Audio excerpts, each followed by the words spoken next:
Yay. Yeah. I've got Nell here with me, a friend from, really since I moved over to Tauranga 4 years ago, and I got inklings into your work as a midwife, and then we really got to know each other through COVID madness and the fallout from that, and yeah, your life has changed quite a lot in terms of your work over the time we've known each other. It has, yeah. Yeah. But let's start off with your story around how you came to be a midwife in the first place. Sure. So I feel like from a child, I've always wanted to be in that kind of nursing or caring field. And then when I guess it wasn't, and I always wanted to have babies, get married and have babies. But it wasn't actually until I had my babies that I realized that is where I wanted to be, like put my energy into. So, my mother was a nurse and a midwife. So back then it was an obstetric midwife, just did a little bit of extra training. And my auntie was a nurse, and I think it's very much in the family, that nursing, caring field. So yeah, I just felt like felt like my destiny. And yeah, so I had my babies in different places, countries. First one was born in England. And I was just through the system there where you have a community midwife, and then you just book into the nearest hospital, basically. Like if you don't come from a home birthing background, that was just what you do. And I had very uneventful, I say uneventful pregnancy. There was no complications. There was no medical. I didn't have any medical conditions. I was young and fit, and my birth actually was very straightforward. Again, didn't have any complications. Birthed at the hospital with a midwife, and yeah, and it was good. Like I look back at that. That's 27 years ago. I look back and I was like, I think I actually felt like I was lucky, and just that is how I felt that birth should go, and it just unfolded really naturally. Of course, now I would change place of birth, but the whole picture was, I was like, oh, that's awesome. I want to be a midwife, and I was like, that's when it started, was back then. I had my next 3 babies here in New Zealand, and that's when I got to know our midwifery model of care, the LMC model of care, and I was like, oh, this is an amazing model. Women, following a woman through her pregnancy and birth, and so that was what I wanted to do. Yeah. So when my youngest was of school age, I entered the midwifery degree program in Waikato, Wintec, and did my midwifery degree then. So that was back in 2009. And it was hard, but I was committed. I was never the most intellectual student in the class, but I passed everything, and the bit I loved the most was being with women. It was like all the clinical placements we had with the LMCs, and actually going around women's homes, and I was, again, I say lucky, because I know there's a lot of students that don't get the chance to. I was actually, I think in my second year, I attended home births with the midwife that I was alongside. And so really, really just sparked my passion into supporting women in their own home, basically. Even though none of my babies were born at home, it was really from when I did my training that I was like, I could just see how normal and natural this is, in this loving environment, which it is for most, their home, and just with people they love, and it just seems to unfold as it should. Yeah, absolutely. Yeah, so that's kind of how I became a midwife. Okay. That was my journey, to becoming a midwife. Yeah. I might just say for the listeners who are perhaps listening from overseas, that LMC stands for Lead Maternity Carer, and like in New Zealand, you can choose who your LMC is, and for 90+% of New Zealand women, it's a midwife LMC, and that's all covered as part of the public health system, so you don't pay for your care. Yes. And and that's awesome that during your midwifery training you got to attend a number of home births. So I was in the same fortunate position, and I'm not hearing many stories of that anymore, and it sort of, it almost feels like home birth midwifery, true midwifery, if we want to call it that, and we'll dive more into what, you know, I know you feel similarly about this a bit further down in the conversation we have, but that it's sort of dying out, you know, that there's less and less options for women who want the sort of midwifery care that home birth midwives are all about. Yes. So can you share with us what, when you were working as a midwife, kind of what was your practice like, and what were some of the challenges you faced in that role? Yeah, I feel like it took a number of years for me to practice the way that I really wanted to practice. You know, as a new grad midwife, I stepped into a group practice, which was very supportive in my first year of practice, and you know, it really needs to be, because you know, particularly when you are, you know, booking your own clients, you need to have that surrounding support to not only be able to provide, you know, appropriate care, but also the business side of it as well. Like, I had no idea, like I'd never run a business before, and kind of by default, as an LMC midwife, you do run your own business. Well, you contract to the Ministry of Health. So so it was quite a lot of navigating in those first couple of years. And thankfully I did have that support. But the group that I joined were known for booking all clients that wanted, you know, all types of birth. So it wasn't just like a home birth practice. Right. So, you know, I did a lot of secondary care.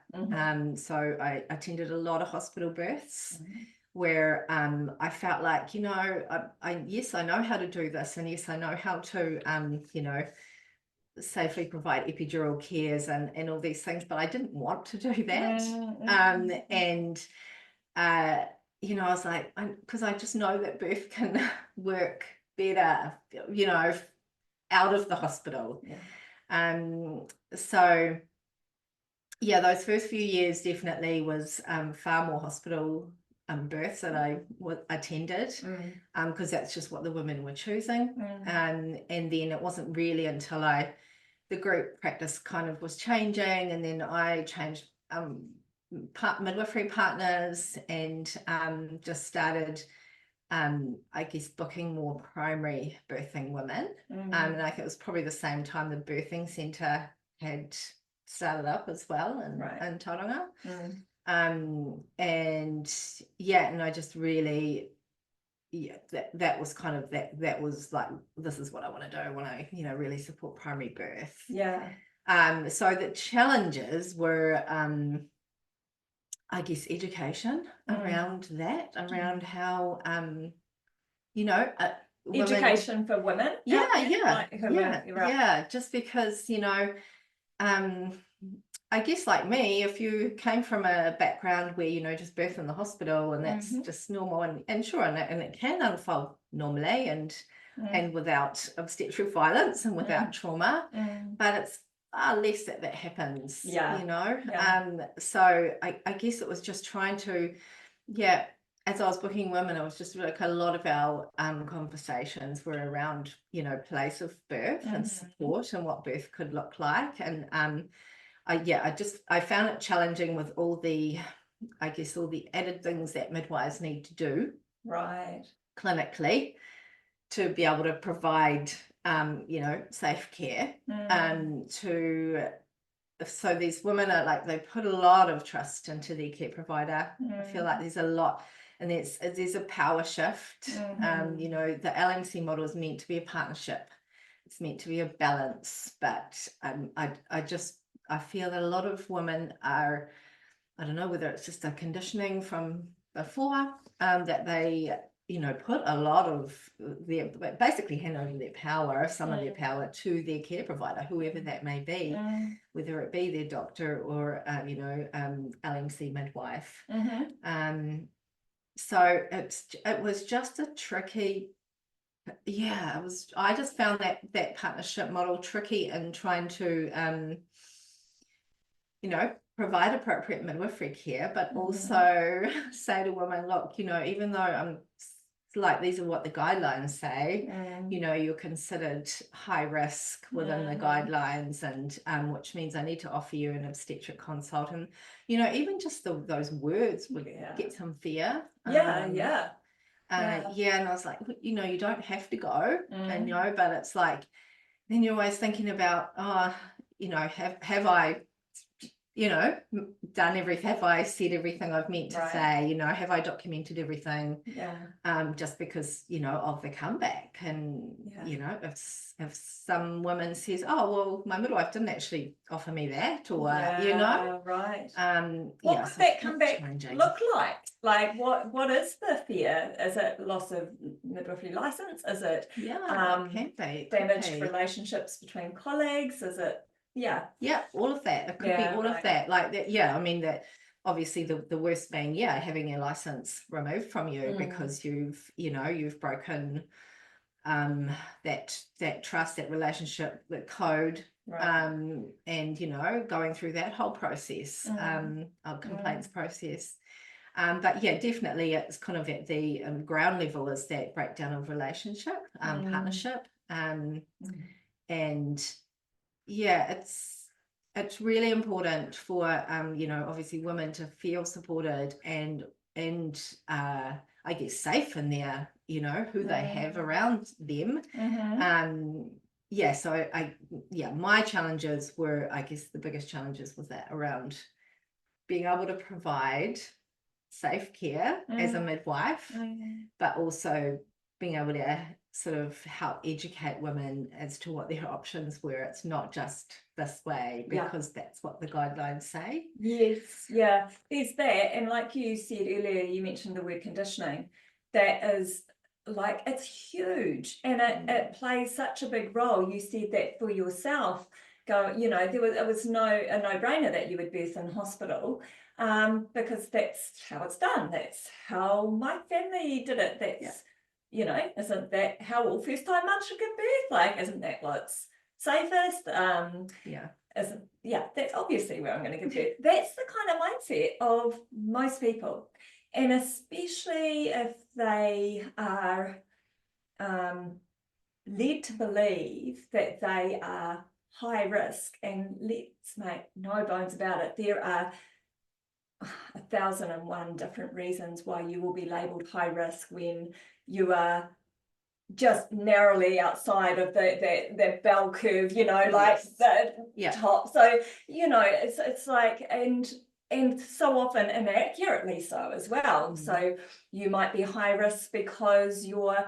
blood sugar result when you did your glucose tolerance test at 28 weeks was just slightly out. And if we look at the evidence around that one thing, it's not based on good evidence. It's not, I mean, that's normal for a lot of pregnant women to be in a slightly diabetic state, and it doesn't have any additional risks for the baby or the mother. So, but suddenly she's labelled high risk. The midwife needs to advise her that, offer her an obstetric consult and a referral to the diabetes management team or whatever and suddenly she's going down a path, and next thing you know, she's being told she needs an induction at 39 weeks. She needs scans to check the baby's size. Oh, the baby's a bit big. Baby gets a whole lot of tests as a newborn, just the cascade of interventions is huge. And there are so many things that risk women out of believing that they are healthy and well in order to birth outside of the system and to make decisions that go against medical advice, I guess. And so that conditioning piece, it's not just about being brought up to believe that birth is inherently a bit dangerous and needs to take place in a hospital and with medical guidance in order to keep it safe. But also it's the other conditioning around just as women generally of, not rocking the boat, not questioning authority figures, putting all our trust and with the doctors, with the midwives, with the teachers, the priests, the authority figures, and that we can't, that our bodies are untrustworthy and the experts know better than we do what's best for us and our bodies and our births. And so there is so much conditioning, the good girl people pleaser doesn't serve us well when we are wanting to plan for a birth that looks like the empowering experience that it's designed to be. Because we're encouraged to hand over all of our responsibility and our power. So what do we, you and me, mean when we talk about a good midwifery care, or what is a midwife? Like in your mind, what is a midwife? What do you believe it to be, and how is that different to what a lot of midwives are practicing like now? I just always have thought of the midwife being that the wise woman of a village, basically. And obviously I know with the initiation of the educational system and direct entry midwifery, there is that medical or clinical aspect of it. But to be a midwife is to be with women, and it needs to be women-led care, and that's just what I always truly believed midwifery was. And is, but as I was found out when I was practicing that, just with all of the different outside factors, all the as you say, the risk factors that women end up getting risked into or risked out of, being allowed to birth at the birthing centre, for example, I was just like, this is what this woman wants though, and and as a midwife you want to be able to provide her that one-to-one care, to be able to walk alongside her to birth where and how she wants. And I just feel like it's just really shifted now to far more box ticking care. And there are some beautiful midwives out there, but it's just I can see that the burnout and the trauma within the midwifery as a practice, and I just believe it is because it's become far too medical, unfortunately. And I don't think any midwife entered midwifery training to be an obstetric nurse. I mean, there's some amazing secondary care midwives out there that they just love doing that, and we need those women there providing that care in the hospitals. But most, I think, who enter the midwifery program want to be with women, want to walk alongside women, to be able to provide that one-to-one woman-to-woman care. And so the sort of midwifery that we love to see being offered, right, is where the woman is center stage of her experience, and as the midwife you might be offering her like information about various options, so that she is able to make good informed choices for herself. Yes. And then to stand by her, whatever her decision is. But also I think an important part of the midwife's role is encouraging the woman to question herself. Oh, why do you believe that? Or Yes. why is it that you feel the need to have this test? Or just get her thinking about the decisions or the choices she is making. Why so you're saying you want your mother at the birth, but you've talked a lot about the ways your mum has been a bit controlling during your pregnancy, why do you want her at your birth? Talk to me about that. Yes. So inviting your client, the woman you're working with, to really ensure that they're really thinking about what's important to them. Yes. And what's going to support them to feel the safest, most seen, respected, heard, revered, loved on. Yeah. At that incredibly important and challenging time in their lives, giving birth, becoming mothers. It's huge. It is, it's massive. Yeah. Yes. I would love to talk a bit about the COVID epidemic and what that did to midwives like yourself and Nell, who really believed in supporting women's rights to choose and autonomy over their choices, their bodies, and that sort of thing. And I think a lot of the midwives who were mandated out of the job because they were saying no to having the vaccine were the same midwives who really strongly believed and supported and protected women's right to choose what happened to their bodies, right? Yes. So it was like it was this reflection of the care that they offer others. They're saying, I'm doing this for myself. I'm choosing, I'm making the informed decision to say no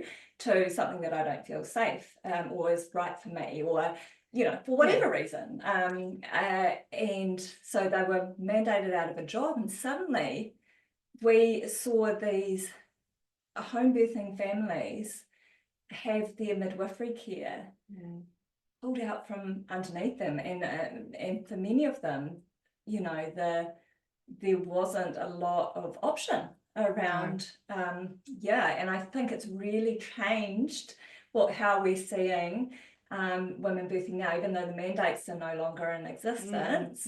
It's changed a lot of things for a lot of people, I think, and we're seeing more free births and all sorts. So talk to us about what happened for you as a midwife during the COVID epidemic and the mandates. Yeah, so I think when we had our first lockdown, obviously I was still practicing at that point. The mandates hadn't been implemented yet, so that was it was 2020 maybe. Did we have the first, 2020 was the first year first we had, one. So I mean, obviously it was a hugely stressful time for women, choosing, well, they had to make a choice where and who, because the hospital wasn't allowing, extra support people. And so I know there's so much trauma around the lockdowns, but I continued to provide home birth services, and I wasn't buying into the fear of, I was like, okay, it's a virus, we don't know what it is, but it's at that point it's like I still need to support these women. And my caseload was predominantly home birthing women at that point.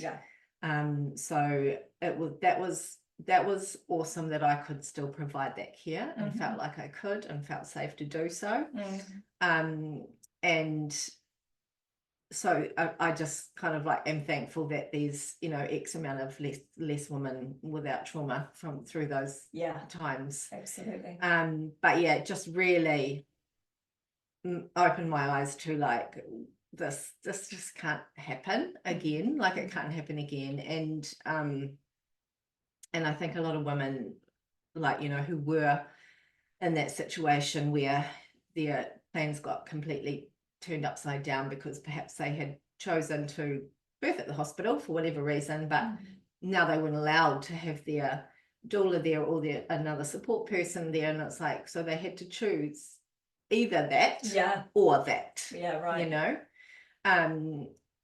And you know, and that's, again, that was a choice that's been taken away from them, isn't it? So it's like, yes, it did push more women to birth at home because then they could have their support people, but that wasn't their first choice for whatever reason, you know. So yeah, when it came to the time when they said, I actually just didn't believe it. I didn't believe it was going to happen. So I didn't either. I just didn't think it was going to happen. I was like, no, they can't do this. They can't. Surely they can't. You know, surely our union or college will stand up and say, no, you can't do this. This is, you know, this is taking away choice, which is what we're all about. Yes. So yeah, but then they did. November 2021. 16th of November. That was the first day that I was no longer a practicing midwife. And yeah, for me, you know, I was brought up pretty healthily, holistically, but also pretty mainstream. Right. So, you know, I'm not air quotes an anti-vaxxer, you know? Yeah. I'm not. And, you know, my children have had some, and but I just truly believe that I didn't need this. This isn't right. And so I was doing it for myself, but also doing it to make a stand for our profession. Yeah, right. For the women. And there was no way that I could be advising women to you know, to take this, you know, medical jab that we just didn't know anything about. I'd like, you know, so I'm like, no, I'm not going along with that. That does not align with me. So yeah, there was no way that, you know, I was going to do that, which is what our Midwifery Council were asking us to do. So that was, yes, I made an informed decision for myself, and I didn't, you know, I didn't want to put that in my body, but also was definitely, you know, making a point and a stand for the profession, for women, just for people in general. And my caseload, so I had women who were due to birth, you know, over those next 3 months, you know, because we kind of like, really, I didn't believe it was going to happen. So, you know, I had booked women right up until, you know, home birthing clients who I just had to say, look, I'm so sorry, I'm now legally not allowed to provide midwifery care for you. And then, you know, trying to find them a midwife who would walk alongside them the way that I did was really tricky. Because as you're saying, a lot of the midwives like us you know, stepped away from practice. So yeah, I'm still friendly with a few of my clients from that time, you know, who unfortunately didn't end up with you know, the support that they needed to have a home birth that they wanted, or you know, and so you experienced trauma in that time frame. Because it's tricky enough trying to get that, you know, relationship or partnership, building that partnership up through, you know, the months prior to a woman birthing. I mean, yes, it can be done in a number of weeks, you know, if you're aligned and if you're the right fit. But yeah, there wasn't that option for another woman. Was it an option for you to even attend these women, No, like to go to their birth as in a non-midwifery capacity? No, we were told by the Midwifery Council at that point, so with the mandates, it's like you are not allowed to attend any woman in birth, because that would be going against what you know, because you're still a midwife, even though we've taken away your, you know, we've taken to away your practice. right to practice, because you're now no longer safe to practice. So that, yeah, they basically, yeah, they feared us into not being able to, you know, support women anyway. Yeah. Which, like, looking back on it now, is absolutely, like, I mean, I bought into that. Yeah. Like, you know, I was like, oh, okay, well, you know, I want to be able to continue my practice, so I will just wait until the, you know, mandates get lifted, you know. So that was my initial thoughts in those first couple of months, 3-4 months. But, you know, it kind of went on and on and on. I think it was 10 months before they actually did lift the mandates. And by that stage, I was just like, actually, I don't think I do want to go back. Why? Because just all the information I was receiving through emails and that from the Midwifery Council and from the College of Midwives, you know, who are meant to be our midwives supporting midwives union. I was just like, I'm just like reading it and I'm thinking that's not what I've signed up for. This doesn't feel like support. No. You know, and things have definitely shifted. It's like, you know, I know, you know, as a midwife, you do have to obviously complete lots of different courses and things to, you know, for your legal requirements to practice. Got all of that, but it's like, you know, then implementing more things that they wanted you to do. They then brought in, they were offering all midwives to do, actually, I think it is, I could be incorrect here, but I think it was compulsory training for abortion. And I was just like, no, I don't want to do that. Like, you know, and yeah, so there was just more little things that was like that they were implementing for us to be able to get our practicing certificates back. So I wasn't just like, yes, please come back, I'm so sorry, like, you know, there was none of that. It was like, you know, now you need to do this and that. And then the division, oh my goodness, between the ones that stayed. And of course they were suffering their own traumas. They had to, you know, try and provide midwifery care for like double caseloads. Because of the midwives that left. And we already had a midwifery shortage before. Like long before the mandates. We had a midwifery shortage and trouble with women finding LMCs and whatnot. So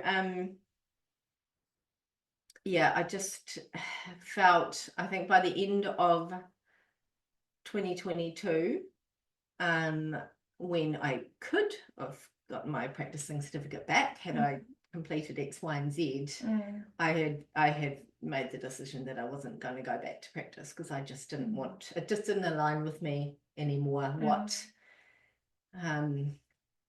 the Midwifery Council was saying what a midwife is, and therefore the expectations from the public as to what a midwife provides. So that's when I just kind of like took a bit of a step sideways, I'd say, and asked them to remove me from the register because I did not want to be subject to complaints being on the register, even though I've chosen not to get my practicing certificate back. So they did finally do that. It actually took a year. At the beginning of this year, they removed me from the register. But I'd already made my decision at the beginning of last year, really, that I wasn't going to go back. And I just wanted to be able to support women in a different way. That's more aligned. It was interesting. I think it must have been probably last year, perhaps near the beginning of the year, that I had an email from, I don't know if it was probably from the Midwifery Council, the first I had received since, like in 2 decades. Since when I used to practice. Not asking me to come back, but asking me if I still wanted to be on the register. Was I aware that I was on the register of midwives, and did I still want to remain there? And because I knew what had been going on with you, and you know, like I could be done by the Midwifery Council for the work that I was doing at times. Yeah. Even though I haven't practiced as a midwife, you know, or held a practicing certificate for a good couple of decades. I was like, oh yeah, you better remove me from the register, right? Like, because I would never have. I was like you, Pat, call me naive, but I just thought there's no way they're gonna, you know, mandate midwives. No, surely, or you know, and so this was another thing. Like, there's no way that it's going to come and bite me in the bum. Okay, it might bite me in the bum. I better take myself off the register. Yeah. Which must have been such a huge thing for you now. I mean, you'd been working as a midwife for some time. This was your heart work. This is what, you know, and suddenly it was gone. No, it was big. There was a lot of grief in that first year, and you know, when I, you know, definitely made that decision, I was still like toying, you know, right, I guess right up until I sort of said to them, no, remove me from the register. I was like, is this the right thing to do? Like, or you know, should I just wait and maybe I'll go back? And you know, I thought, no, at the end of the day, I could always go back. You'd have to recertify, that's all. But I was like, no, right at this time in my life, I just don't want to be a part of that system. Yeah, I wonder how many other midwives around the country have made the same call. So your career has taken a bit of a different turn then. You're not out of the birth world. No. You are still attending birth. So talk to us about your role now and how it's different to being a midwife. I feel it is all the amazingness of being a midwife without the clinical responsibility. So call myself a birth keeper as opposed to a doula, because I feel like when I was just like looking up the definitions, like a doula typically is will follow a woman anywhere, like through, you know, through her pregnancy and birth, and there's death doulas as well. But it's more kind of like a in the system role, I feel. Right. So when you say follow women anywhere, you mean wherever they're choosing to birth. So absolutely. Right. And you know, and because I've just my work, I feel, is best done in the home, in women's homes, and you know, and before birth, actually. It's like I really truly believe that that's how we're going to change birth for women, is you know, that education in the antenatal period. And you know, and if I get invited to a birth, amazing. But you know, because it is amazing, you know, it's watching a woman become a powerhouse mum, you know, and watching life come out of her, like it is. There's nothing. And soaking up all that oxytocin. I know, right? Like, who doesn't love that? But you know, I also you know, I think most midwives are birth junkies. So put that aside. I've also, on my journey into becoming a birth keeper, I've done a couple of courses. Well, I've done your course. I've done a course through Sophia, her Labour of Love course. So, and that was huge. That was a huge shift for me. Huge shift.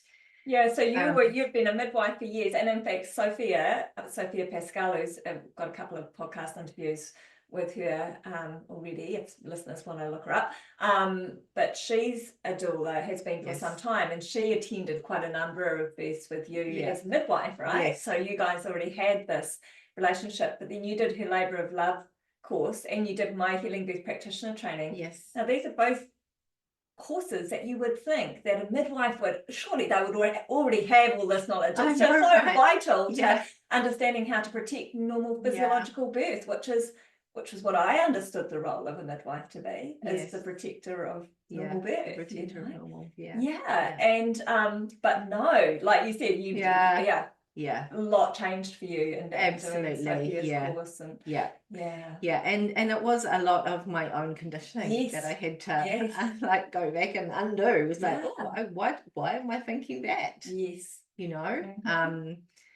So yeah, I feel like, and it's quite strange because a lot of my friends and school don't really quite get it. Like, what are you doing now? Right. I'm trying to Right. explain it to Yeah. them, Yeah. but yeah, and often, women getting into birth work or women working with women, usually it will happen the other way around. I know a lot of Yes. women who are doulas or, Mhm. birth support workers who then go on to train to be midwife because Yeah. they just love it so Yeah. much and just Yeah. want to do it. And, in our system, what it was anyway, it's our model. Yeah.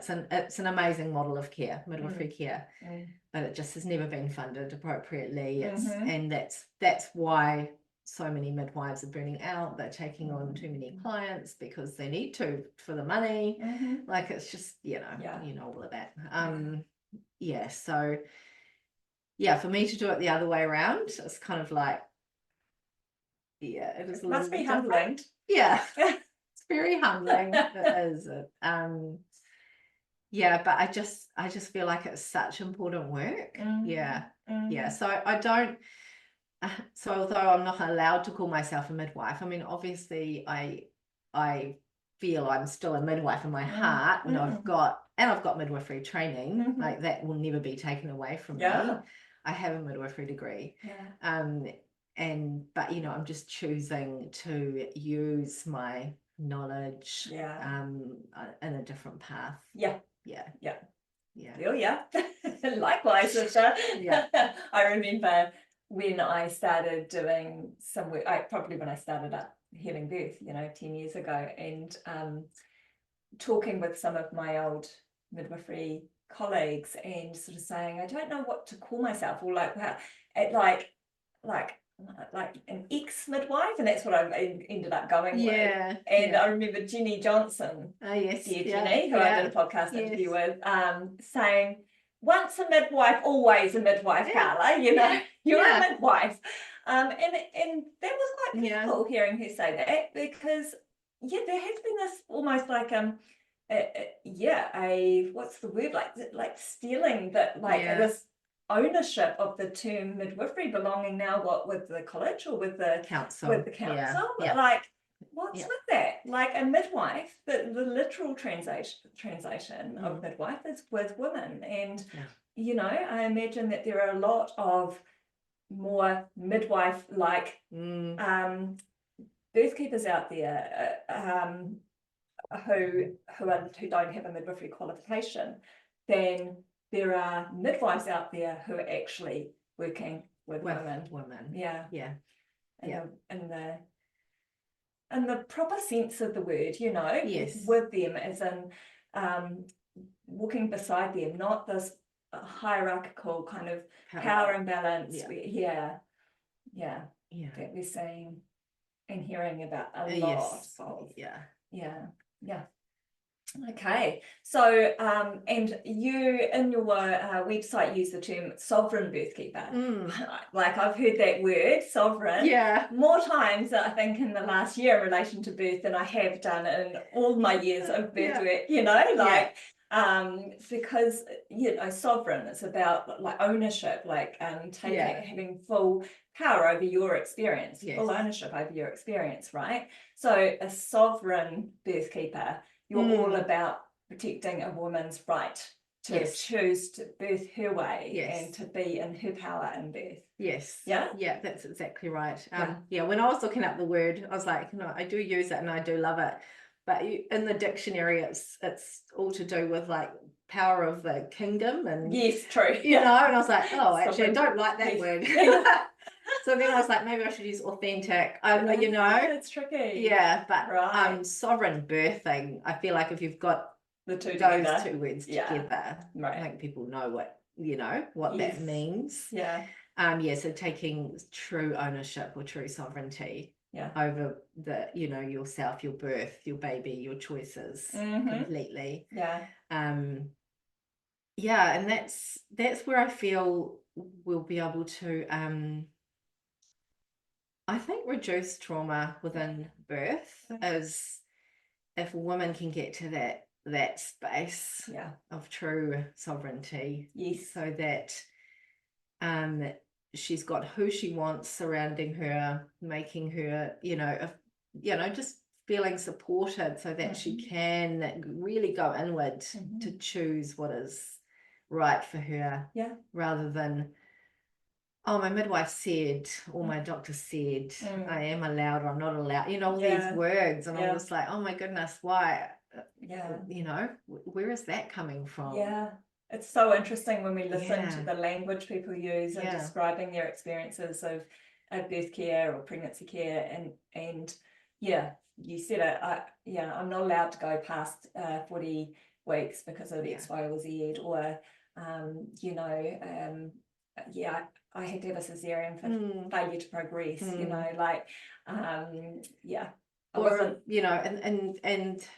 Or saying, I think midwives, what I'm hearing a little bit more now is that not feeling comfortable supporting women to go over 42 weeks or to at home. Yeah. Because they themselves, the care provider, feels unsafe. Yeah. Unsafe around if something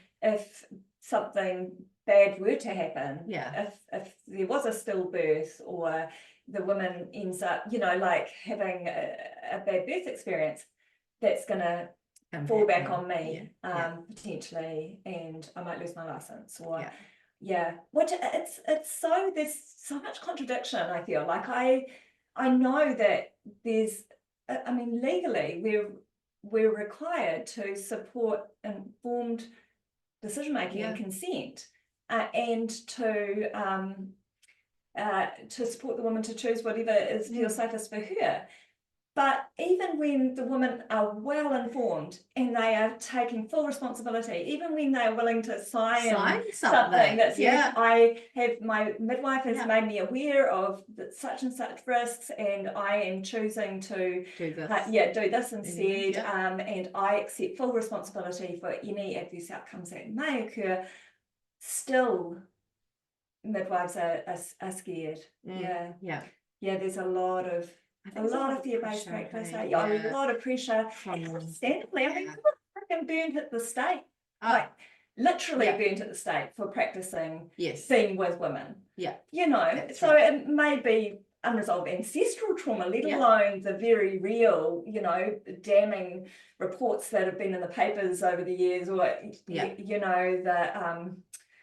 complaints being made by other midwives or doctors. So even if you've got a really good relationship with the woman and you really trust that she'll have your back, if you have a colleague, another professional, they complained against you, well, So whilst we're supposed to be practicing in an informed consent kind of way, the reality, and in partnership with women, the reality is that we are often hauled over the coals if we do just that.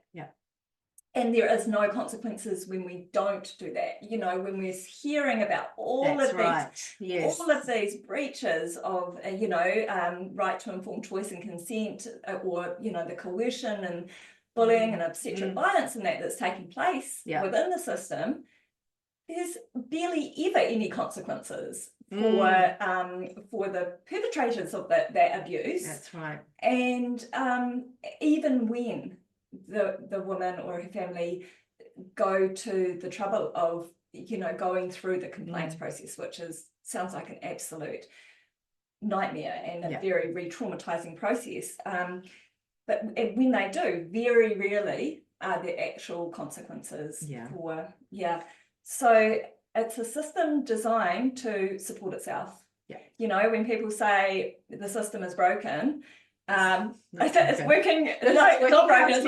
It's working exactly how it's been designed to work, and that is not about supporting women to birth in their power, and to meet their babies in love, like we are designed to do.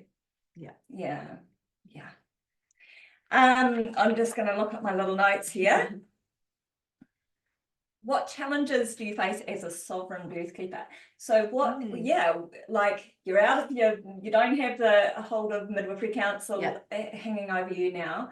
Yeah, what are the challenges that you're facing in this role? So there's a couple. So the first being it's tricky to navigate the switch from being a midwife to a sovereign birth keeper in an area that I used to practice midwifery. Yeah, okay, the physical location. And the physical, because of my colleagues. Yeah. Because I don't think they completely understand what I'm doing, and or maybe don't feel that I should be doing it because of all the stuff that we got from the Midwifery Council. Right. So there's a little bit of a challenge there, and then finances is the other challenge, because obviously, you know, as midwives, you're funded by the government. So you know, each client you take, you get a payment from the government when you put the claim through. So now I truly do own my own business. And you know, and yes, I get to set my fees, and yes, I get to choose, you know, what clients as I feel if we're aligned or not, you know, and I'm being pretty picky too, as like it's not like I feel, you know, again, just looking retrospectively, looking back as a midwife, there were probably a lot of mismatches over the years that women would have been better off with a different midwife, because we all practice slightly differently, you know. Absolutely. And you know, same goes. It's like, you know, that's kind of why I've been tailoring my, I guess, website more to this birth keeper as opposed to a doula, because I think women are starting to now be aware of doulas here in New Zealand, whereas that again has been something, you know, there have not been too many that have been practicing in New Zealand, because we've had our LMC funded model of care.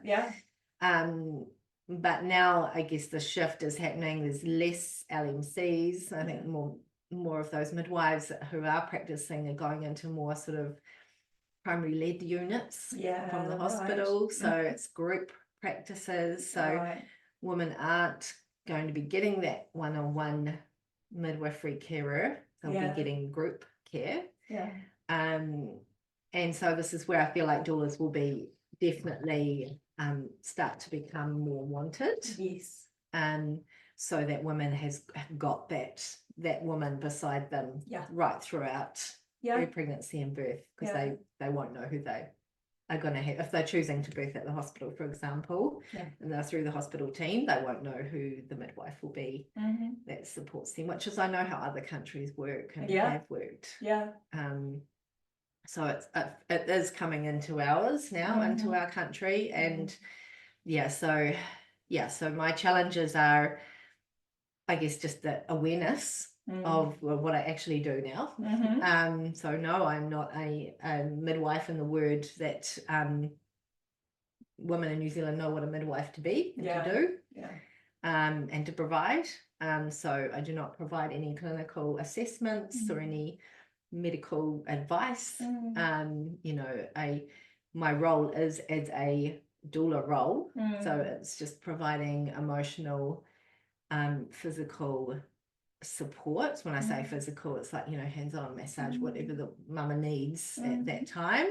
But also, I guess the other element of what I've read into what is sort of more of a birth keeper versus a doula is that I have birth experience, and it's also more of a spiritual as well, so encompassing the spiritual side as well.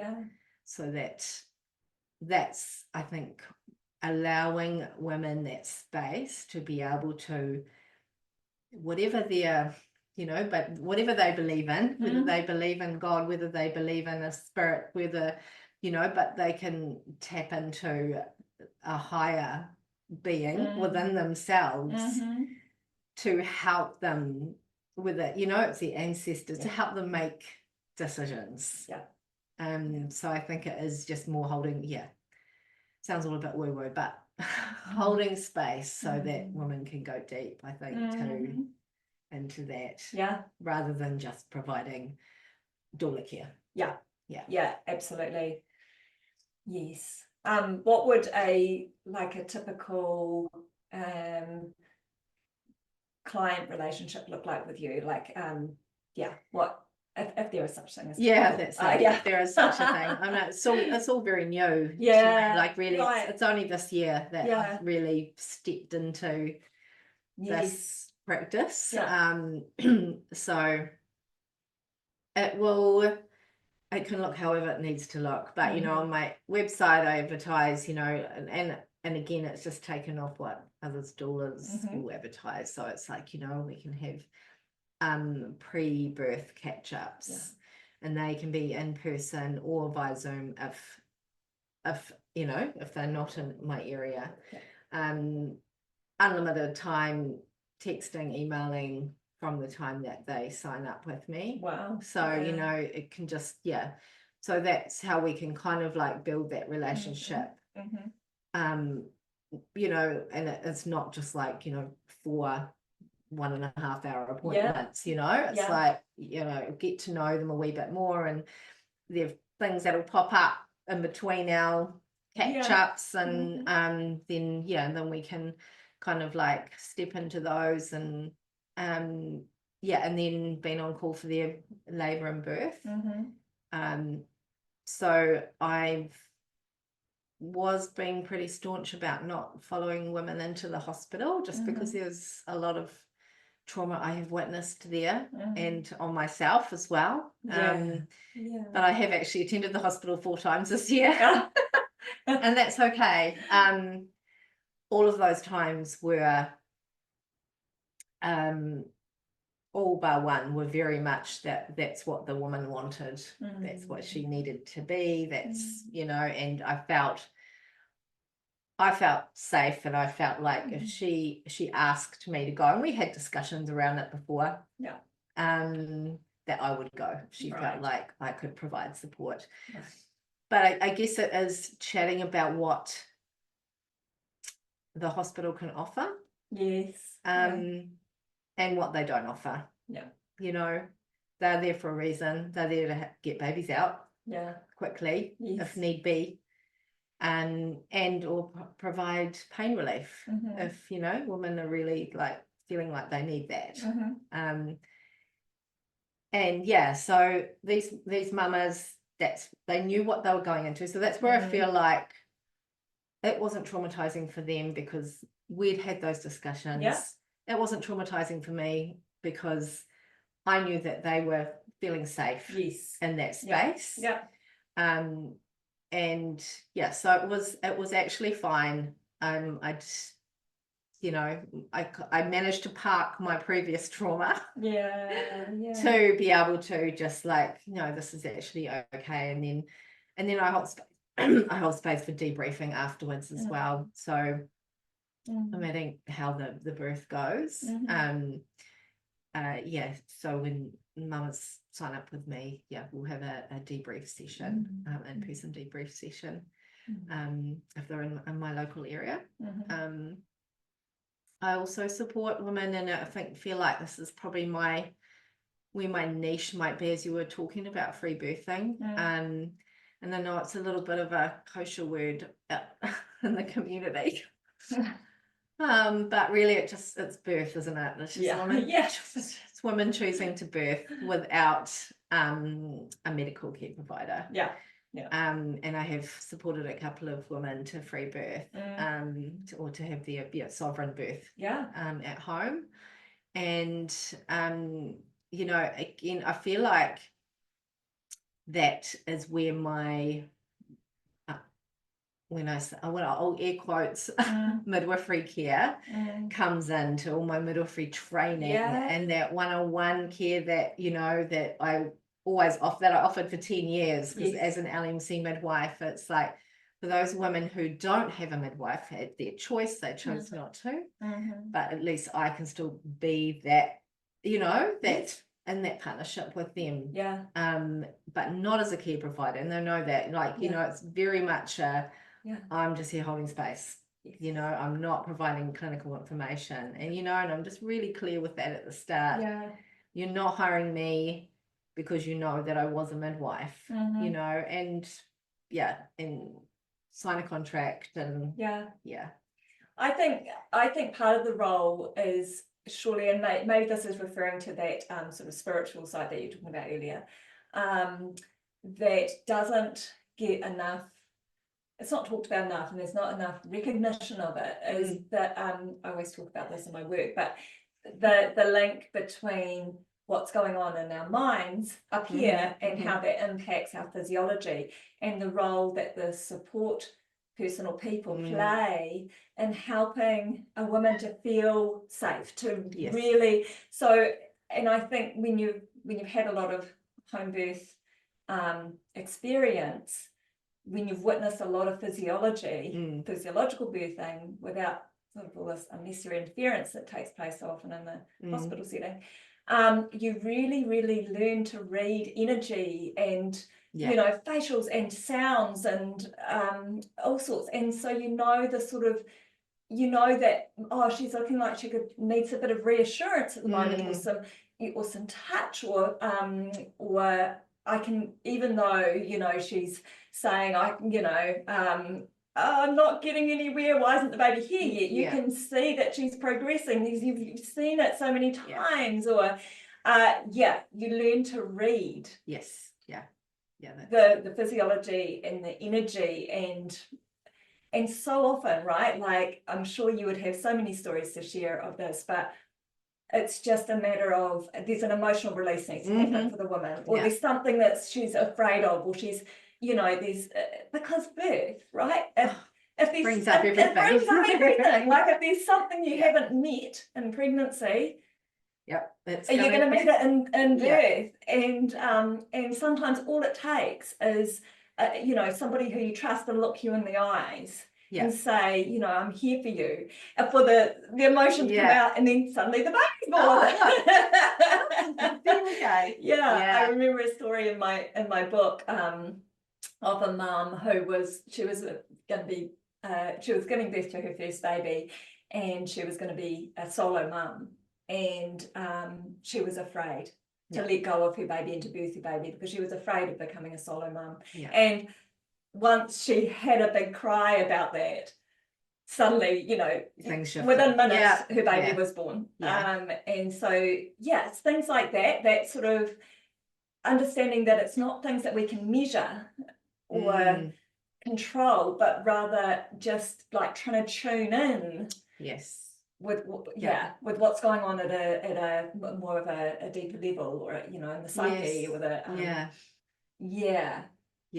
that's it. And I feel like, unfortunately, that's what we're losing as a midwifery, you know, a collective, because all these wise women that have gone before us have retired, or you know, and yes, there are more midwives coming through, but who are they going to learn from? You know, and it's going to take them years of witnessing physiological birth, which is harder and harder to do. Because there's less and less of them happening. So that's where I'm just like, just don't know where our profession is going. It was interesting. So coming back to what you were saying earlier about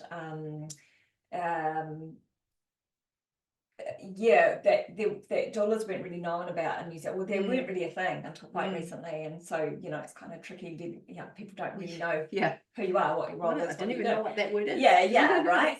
Well, back 10 years ago, or 10 plus years ago, when I was like, I knew I wanted to be working in the birthing world, but I didn't want to go back to being a midwife because of the trauma, because I knew what that was like. But I didn't know what I wanted to do, and I was talking about it with my trusted, you know, midwifery friends and that, and I remember having a conversation with Maggie Banks about it, and saying, well, maybe I should become a doula, because I'd heard about these doulas overseas, and she's like, well, you know, that's what the midwife does. We have no need for doulas. That's what midwives do.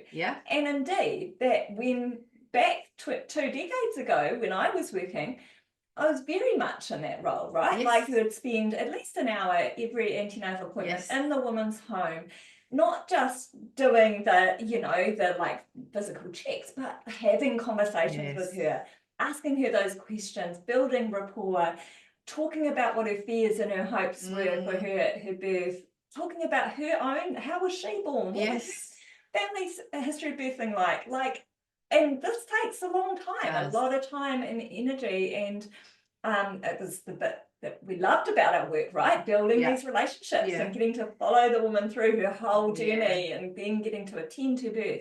And I wouldn't say to her, you need to wait till your contractions are, you know, 5 minutes apart and lasting at least a minute long before you call me if it's in the middle of the night. I'd be like, call me when you need some reassurance, you know, even if that means I'm just coming around and having a listen to baby, or, you know, just sitting with you for a while and observing. Like, you know, that's fine. Because we knew, right, that she just needed to know she was safe and she was okay, and everything that was happening was normal, because you don't know what you don't know when you're having a first baby. And so anyway, I'm kind of going off on a bit of a tangent, but essentially what I'm saying is that the way that midwifery was practiced not so long ago. Yeah, no, that's how I used to also practice, like hour-long appointments. Yeah, was quite different to how most midwives practice now. And I know there are some incredible midwives who are really going above and beyond, because I'm not getting paid for that extra care that they're providing. You know, they're not. They're doing it as a labour of love, and but there are so few, and certainly of the women who come to me with birth trauma and wanting to unpack their birth trauma, if I ask them what a typical antenatal appointment was like, it's almost invariably in a clinic and lasting 20 to 30 minutes. And very little in the way of conversation. And like you said earlier, it's often, you know, more and more so I'm hearing now, it's not with just one midwife, it's with a team, or not with the midwife who's going to necessarily be at their birth because they're a week on, week off, or you know, whatever. So this sort of fragmented care, or this this different type of midwifery care we're seeing makes it necessary for a lot of women, in order to feel truly sort of safe and supported, to have doula support, to have that kind of a care provider like yourself, who will just hold safe space, will come and be with her whenever she needs you to be there, rather than only when your contractions are X minutes apart, or and because I've got another mama in early labour, like, you know, please don't call me until you're in well-established labour, and that's when your contractions are you know? No, I've witnessed that. I do wonder how many really, really long, you know, you call it the latent phase of labour, the long early stage of labour would be shorter if women felt more like that, had more accessible support in those early times. Like, I actually wonder how much damage it's doing telling women, you know, don't call me until such and such, because then it builds up all this fear, and as we know, the fear impacts the physiology, and there's oxytocin when there's fear, and so longer labour, and I speak about this to women about, you know, with their choice of place of birth. And I mostly work with women who want to birth at home. They're the ones that'll reach out to me, because they know that that's, you know, that's where I kind of, my passion is. But, you know, so women who are choosing a birthing centre birth, so primary birth, you know, they don't want to be at the hospital. They know that birth is a normal physiological event, and you know, but also obviously at the birthing centre you do have to have a midwife, and then it really depends on that midwife's care, how they provide their, you know, how they practice, as to when they want to be called, and to when you're allowed to go into the birth centre, because it is a facility. And, you know, and it's just, just a woman aware that you know, yes, it's a lovely facility, but it's still a facility. It's not a home away from home. It's like you still have to fit in a box to be able to be there to start, you know, there on their terms, and then to stay there. So it's not all it's kind of like made out to be. I think a lot of women are like, oh, the birthing centers, like, you know, first baby, it'd just be nice to have that, and it would, you know, would be lovely, and I wish that it was funded for all women to have in-home help after they've had a baby, you know, like they do in Holland. But it's not here. So of course, you know, the birthing centre is a great option for first-time mamas who, particularly who don't have, you know, their, you know, support around them, to be able to have that lovely midwifery support to help with, you know, the breastfeeding, and, you know, just if they've got some queries overnight, to not feel so alone. But it's still a facility. I've heard a couple of stories of you know, women who have had you as their doula, where their partner has been a bit iffy about you know, home birth or free birth, or they want a certain type of support from their partner, and so you have been able to, that's been part of your role, as sort of supporting. Absolutely. I'm not actually just there for the women, I'm there for the partnership that they are like, you know, their partner is their number one supporter. You know, they are the parents making the decisions, so they both, mum and dad, need to feel, you know, held, given space to be able to talk about fears and things, you know, and most partners want whatever their birthing woman wants, like, you know, I just want to be able to support her, but it's tricky for them to do that with their own fears if they're not, you know, talked about. And so definitely that's included in my, you know, pre-birth kind of like lead up, is like, let's talk about that, like, what is it for you?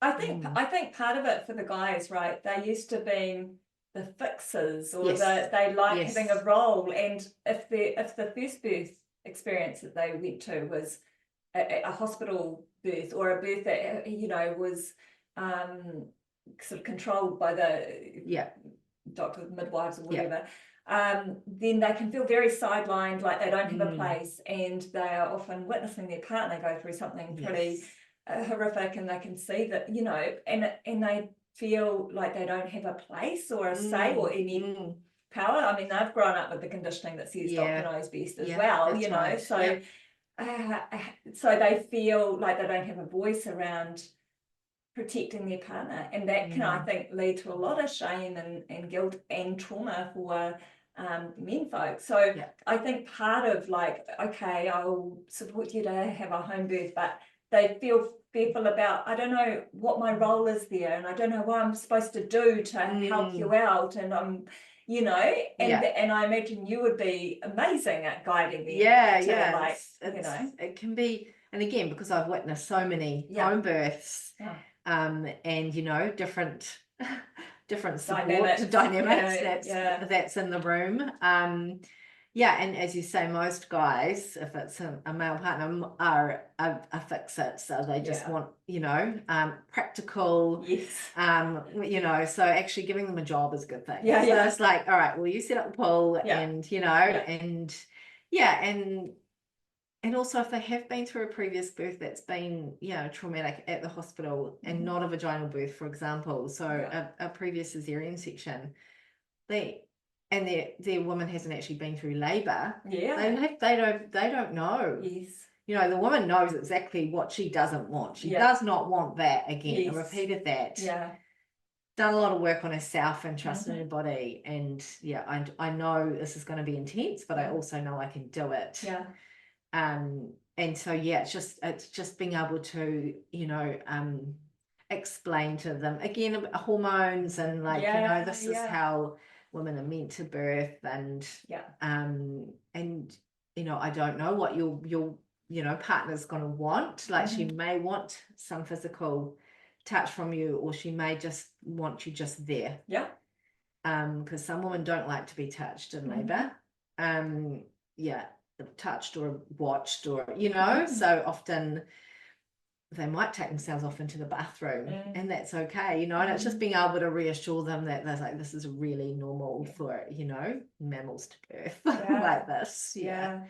But yeah, it's a real honor to be able to, I guess, allow or hold space for men to allow to kind of like do a little bit of their own work too, so that they can be completely in support of their women's choices, even though they are there, but it, like, an energy can definitely affect a birthing woman too. So even though they know, yes, my partner is there, but I can feel that he's scared, we'll just talk about that too. And it might just be they'll look towards me and they'll just be like, everything's normal. Like, this is all, and tell them that they're doing an amazing job too. Yeah. Absolutely. Oh, and isn't it such a buzz to be a witness to the men folk, like stepping up and and how and the buzz and pride that they have in their partner when she comes out that's the right. birth. So much so pride. Special. Yeah, for sure. All right, just 2 more questions now. First one is, what would you advise to any first-time mamas listening to this episode, who want a positive and empowering birth experience but don't know the steps to get there? What would you encourage them to be thinking about in their pregnancy or doing? Well, preferably before pregnancy, but but yeah, often women don't reach out to either of us until they are pregnant. There are, I guess it depends on what type of person they are, but education, obviously, information is empowering for women. Some women too much. I was going to say correct information. Like I wouldn't say, you should go do that obstetric appointment because you'll get some more information. That's not always going to be a good thing for a mama to go and listen to what the doctors have to say. Fear. So I definitely, we chat about different books to read, podcasts to listen to, and just really practicing, whether it be meditation or something that puts them into a calm state so that they can feel into all the feels. Like I went into birth pretty ignorant. I did do like a standard antenatal class, but other than that, I think I read one book, Janet Velasquez, Active Birth. And it was a good book for you to read. I know, right. So I was like, I remember just saying to my husband, if I'm on my back and I'm pushing, make sure I get up. And he's like, and he did. He's like, you didn't want to be on your back, quick, get up. I love squatting position. So active birth for the win there. But otherwise, it's like, and sometimes ignorance can be bliss, but then other times it's like it can also create trauma because you don't know what you don't know. Absolutely. But you also can't know everything. No, and I don't think we need to. I mean, through my soulful birth course that I do, so that's sort of an antenatal, a form of antenatal education. I call it like an unlearning and a remembering. So it's an unlearning of a lot of the conditioned beliefs that we hold, and which are not evidence-based information. They're not truths. They are quite often the opposite of that. But so unlearning and remembering, because actually all that we need to know, all that we need is already within us. It's actually just removing the blocks to accessing that. And fear is the biggest block. So looking at what things you hold fear around and why, and learning how you can trust your body and your physiology and your intuition, and trust or know that you have more body knowledge, you have more knowledge of your needs than anybody outside of you does. Source, So yeah, it's a funny one, that one. Like, knowledge is power, but only the right sort of knowledge. And sometimes less is more. Sometimes actually, if you do have a real strong trust in your physiology, you don't need to read the books. You don't need to have that confirmed by some other evidence or authority, and it's enough for you to just believe in yourself and to trust your intuition. But I would say, so long as you have a support person at least who you can bounce your ideas off. I think in this sort of in this day and age, in this culture we're currently in, you're going to be met with a lot of pushback if you are choosing to birth that way, like, without having a standard sort of maternity care. There is, you're gonna you're gonna be made to feel irresponsible, and that's a thing within your family sometimes. Absolutely, right. Like or your own mind might take you there sometimes as well, because the conditioning is real. But so do the Soulful Birth course as well. Yes, Soulful Birth course, definitely, because that's some of the unlearning. Some good information. And it's also connecting in with other mamas, as well, who are on a similar journey, and which I think is really helpful to get a bit of build a community around you, especially for the postpartum too. Like, she's a big ride. Diving into motherhood. Oh yes. I know everyone's like, oh, that birth is massive. I mean, yes, it is massive, but it's actually preparing you for something more massive. Which is parenthood. Which there needs to be some work done in pregnancy preparation. For how do you want that postpartum to look? Because so often there's such a big focus on the birth, and then we forget about the bit that comes after, which is a lot. It's huge. So now, how can people work with you, especially if they're not in Tauranga, not perhaps in New Zealand? How can they work with you? How can they get hold of you? So I have an Instagram page, I have a website. Nurturing Mamas is my business name. And I'm open to travel for in-person support. So I've just sort of opened up for next year. Awesome. And that doesn't have to be kept to New Zealand either. Okay. I have said nationwide, but but I know other countries also have amazing birth keepers in them, and say, I think keeping it local, as in New Zealand, is probably enough. Hopefully I should get enough work. I can work online for virtual support if there's someone from the country. Does that include labour and birth? So I haven't done it yet, but I was just thinking into this, and I've put it on my website. So basically you'll get what I offer, for my in-person support. Except I'm not in person. If you are wanting some physical support in your labour and birth, you'd need to obviously also have someone that will be able to do that. But I can be on the phone, through your labour if you wish, or at least in going into early labour to, offer that support that you might need, that reassurance that you might need.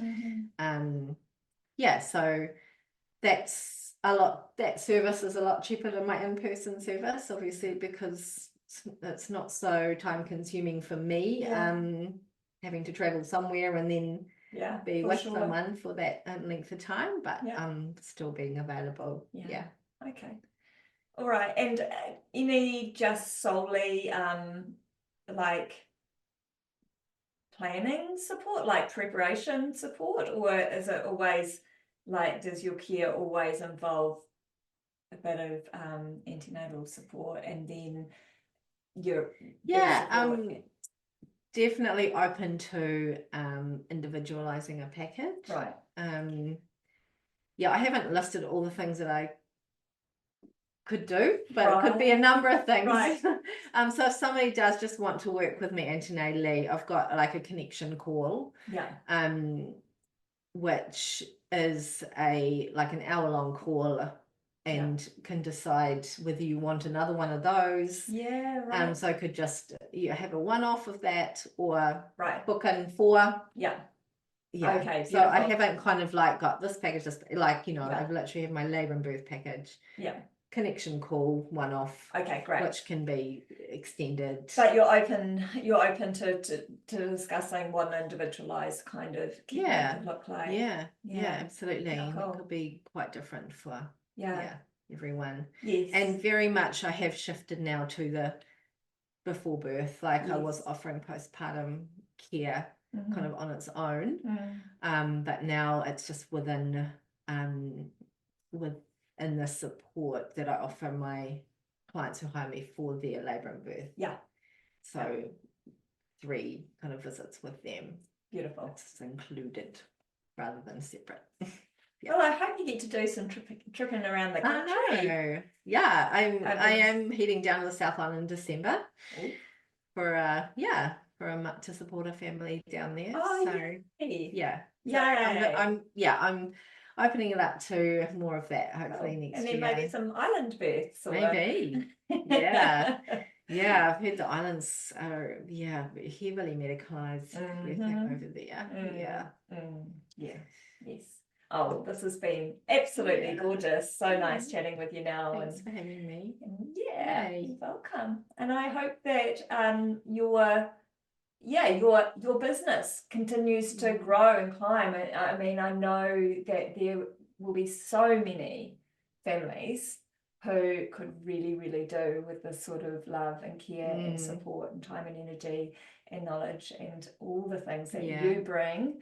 And like, what more important lives-changing time is there in our life as a woman than when we go through birth and our lives as a family, meeting our new baby. Like it's so huge. And I guess we've been in the privileged position of having all of our maternity care paid for all the time here in New Zealand, and so I think it comes as a bit of a shock to people, the idea of forking out money. Why would I do that when I can get free care? Free care. So that you get the birth experience that you need and deserve, and that will have ongoing positive impacts on your family for the rest of your days, versus potentially ending up with a really traumatic experience and finding out the hard way that this is something that's worth investing a lot of time, effort, energy, money sometimes into. And that's the other thing I'm also offering is supporting other doulas. I've just opened also just opened that service up, so because as we were chatting about how it definitely is becoming more common, more women are wanting to be support workers in the birth space, so to become doulas. And so I've just opened up like a doula mentorship. I love that package. And I imagine that there are different types of doula care as well, and different training, trainings that people, you don't have to train to be yourself a doula, but I think most people do come through some sort of training, and they're probably quite different as well. So that's right. You might be listening to Nell speak and like, I would love some of her wisdom or guidance or support as a new doula, just to keep me on the right track.